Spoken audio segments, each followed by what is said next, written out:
Man, what an epic episode. I really felt the samurai vibes. This episode is very short compared to the others, but there is a lot to cover. The episode begins in hyperspace. Sabine is training with Hu Yang in proper strikes. Hu Yang is using his 4 arms with light detectors, just like General Grievous in the Revenge of the Sith.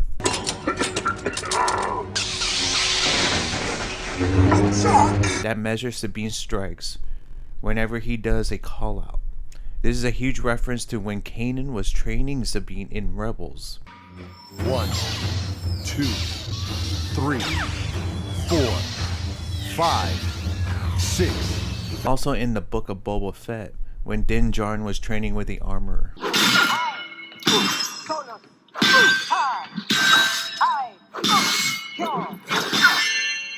Ahsoka watches as they conclude their training. She is impressed that Sabine still remembers the basics, but Hu Yang is discouraged because her strikes meet mediocre standards. One thing that I appreciate in the Ahsoka's teachings is that she explains to Sabine that she's training the body, but she must also open her mind. Learning to wield the Force takes a deeper commitment. As George Lucas mentioned that everyone has the Force, but it's a matter of commitment in training to wield it.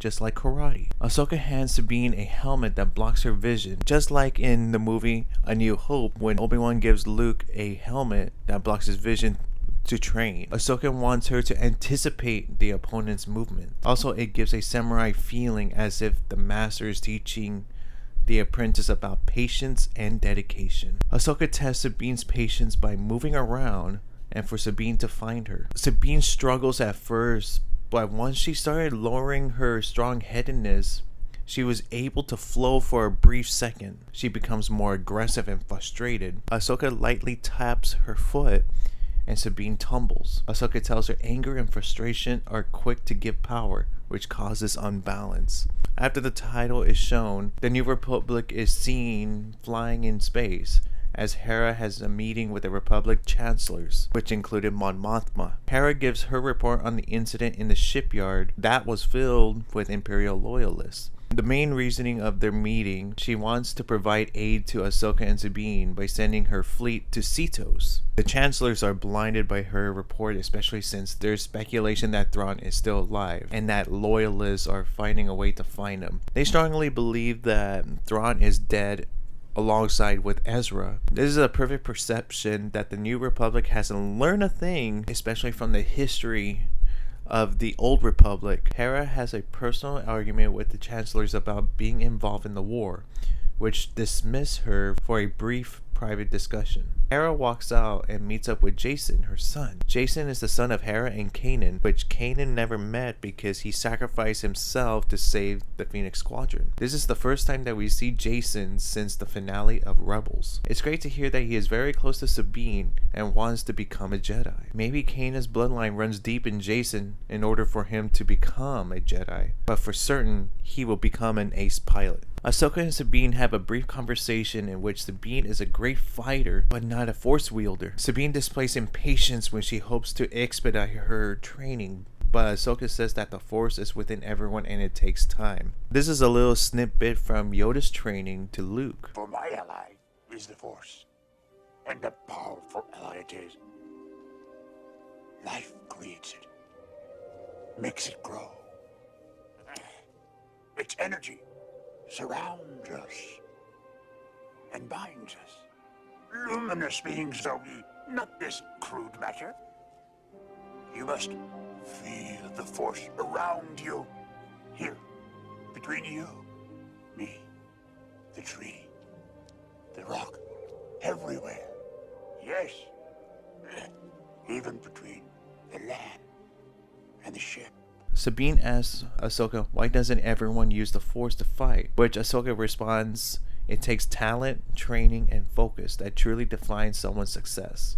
Not everyone can handle the discipline of training. Ahsoka uses the Force to move the cup and tells Sabine to start small and practice. Ahsoka leaves and goes to the cockpit and discusses with Hu Yang about Sabine. He mentions to Ahsoka that Sabine would fail to be a candidate for the Jedi Order, but Ahsoka said that the Order has failed. He mentions that the standard has proven successful throughout the millennium. He also mentions that there have been very few Mandalorian Jedi because of their ruthless upbringing due to their warrior tradition. Now the only Mandalorian Jedi that is known throughout the Star Wars universe is Tar Vizsla.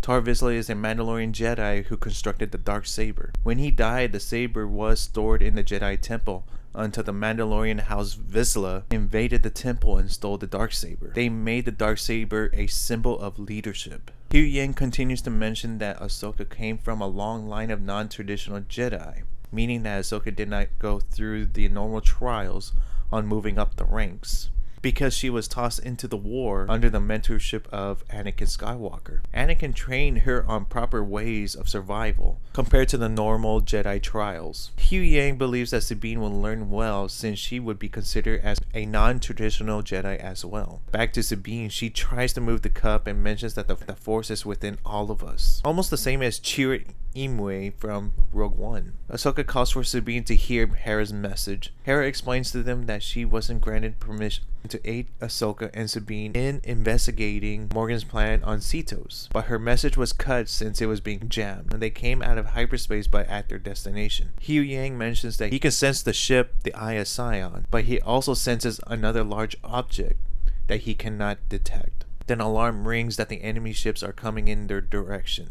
Sabine goes to the rear guns and prepares to fight Shin Hati, Marok, and other enemy ships. Ahsoka tries to make a lesson about anticipation to Sabine, but they are getting overwhelmed. Then Ahsoka gives in and goes with Sabine's callouts in order to fight against the enemy. They start working well with each other as they start picking them off. Then Hu Yang and Ahsoka see the Eye of Sion. They get closer to confirm that it's a hyperspace ring. Shin warns Morgan, and Morgan tells Shin and Marok to get clear since they'll shoot turbo lasers at Ahsoka and Sabine. We get to hear Marok speak briefly, and it's robotic. Hu Yang is scanning the ship but needs to get closer. As they get closer, their deflector shields are running out, but Hu Yang was able to get the full scan. They got shot in the cockpit, which shut down the power and Hu Yang. Ahsoka assigns Sabine to fix the ship while she heads out of the ship to defend it. Another great reference is during the Clone Wars series where Plo Koon was outside of a ship in space. Another example is when Anakin and Ahsoka were infiltrating a separatist capital ship. It was great to see that she was able to defend the ship and herself, but she was able to destroy one ship. Sabine was able to get the ship functional and gathered Ahsoka. They fly into Cetos while being chased. They encounter Purrgil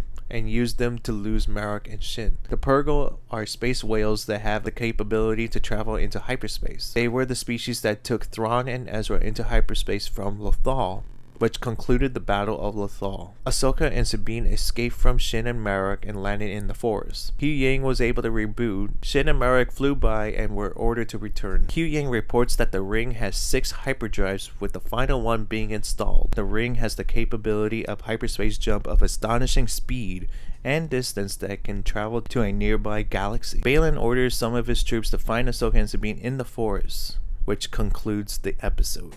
This is a great episode because we got to learn more about the Force and about the capability of the galaxy travel of the Purrgil, which the Eye of Sion is going to mimic. I strongly believe that Sabine wouldn't be very strong with the Force. She will have some powers like Force pull with her lightsaber, but nothing extraordinary. I believe that she would become one of the Guardians of the Wills, like Chirrut Imwe from Rogue One. This episode is one of the shortest out of the series, which picked up its pace compared to the first 2 episodes. I believe that the remaining episodes will have a great pace with heartfelt meaning since we were teased about Anakin. So far, these episodes have been fantastic and I can't wait for the future episodes. I hope you guys have a fantastic day and may the Force be with you always.